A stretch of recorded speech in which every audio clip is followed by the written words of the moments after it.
It has been wonderful for me as a Catholic and as a priest to have the Pope in America this week. Have you been paying attention? It's been really beautiful. And I've been praying through this week, particularly with the gospel readings for Mass each day, and just reflecting upon that in light of having Pope Francis among us. And I want to share with you my reflections using the gospel readings from the last couple of days and today's gospel. It's a couple of things.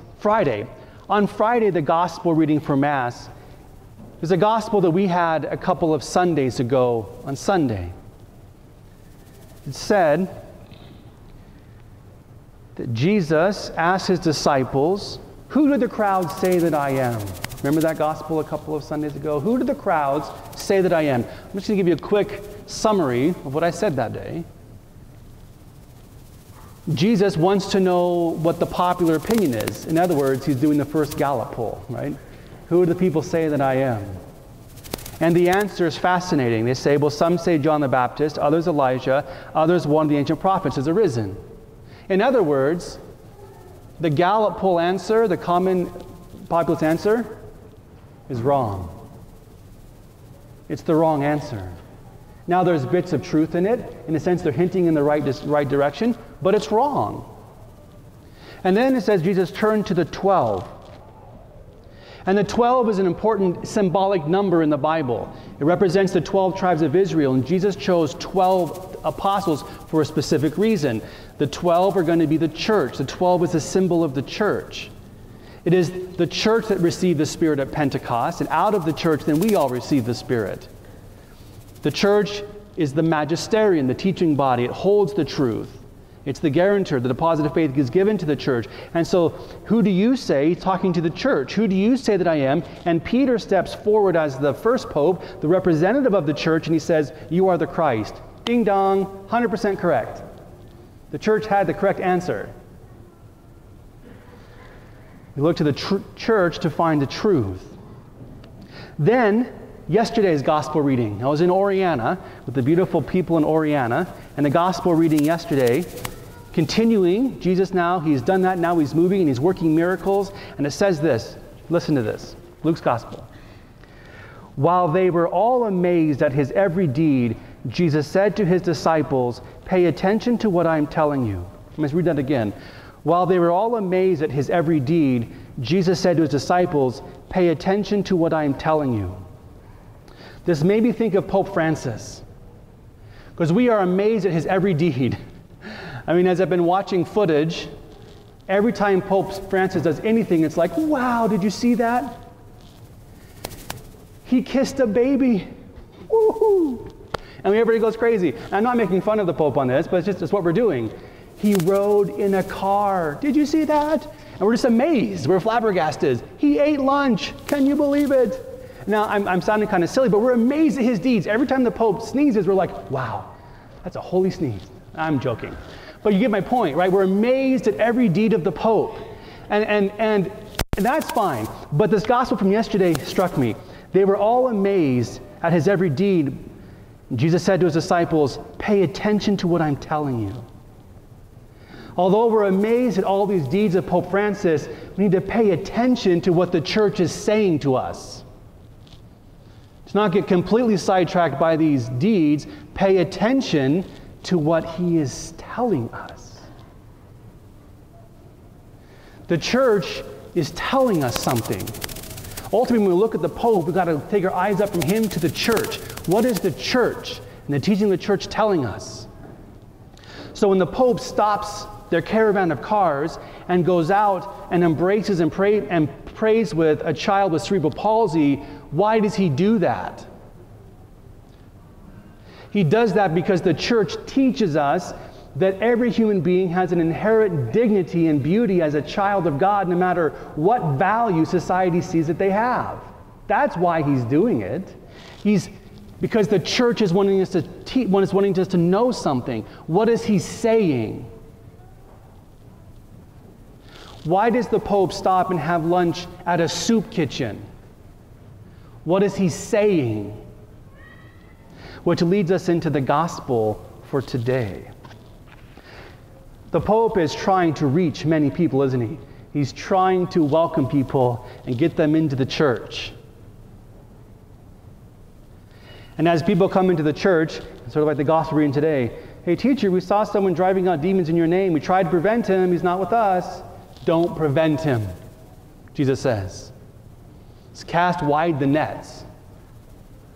Let's cast them wide. Bring people in. That's a good thing, isn't it? But listen to what Jesus goes on to say, though. He's not saying just anybody can do this. He says this, listen, there is no one who can perform a mighty deed in my name who can at the same time speak ill of me. No one can perform a mighty deed in my name who can at the same time speak ill of me. In other words, no one can do a miracle who's not holy. Jesus is not going to allow a miracle to be done in his name by someone who's at the same time speaking ill of him. He says, it can't happen. No one performs a mighty deed and at the same time speaks ill of me. In other words, Jesus wants his followers to be holy. Holy people do mighty deeds. Because what is holiness? Holiness is being set apart for God, in communion with God, that the Spirit of God is flowing through us, as he said it would, like a river of life. We become instruments of divine grace. That's the vision of the gospel. And I can't be at one moment an instrument of divine grace and evil. And so what Pope Francis, I think, is calling us to be is holy. To be holy.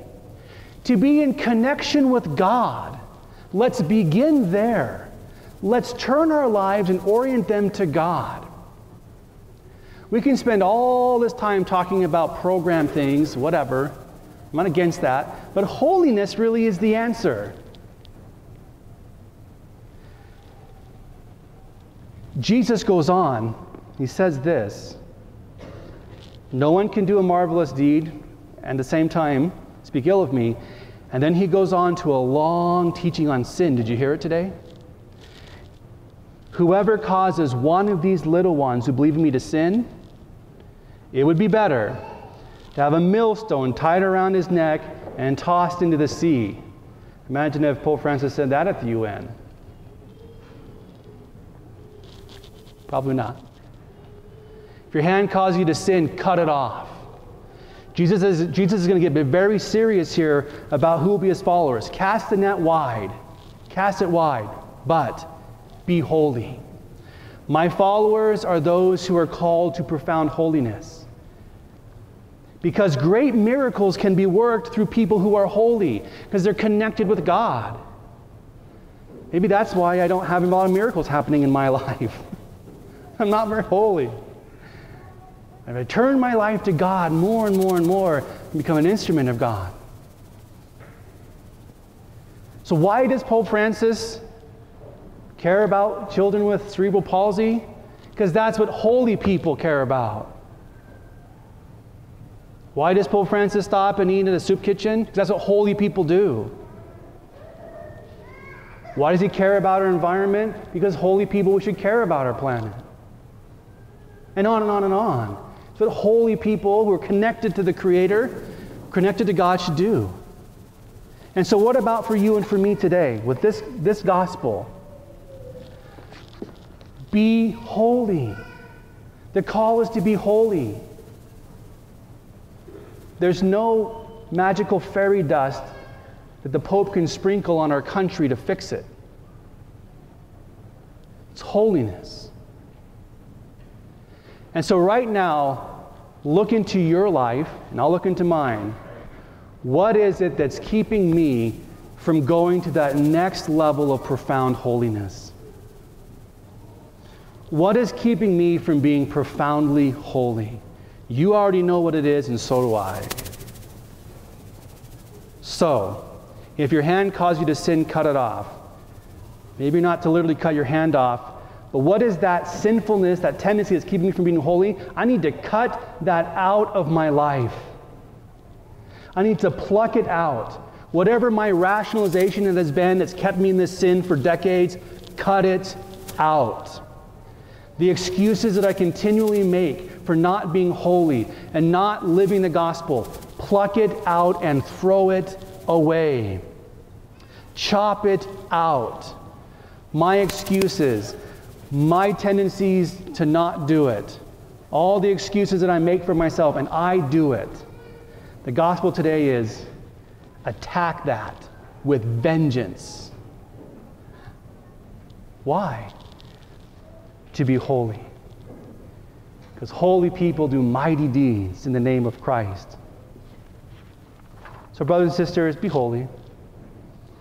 Let's be holy. Go for it.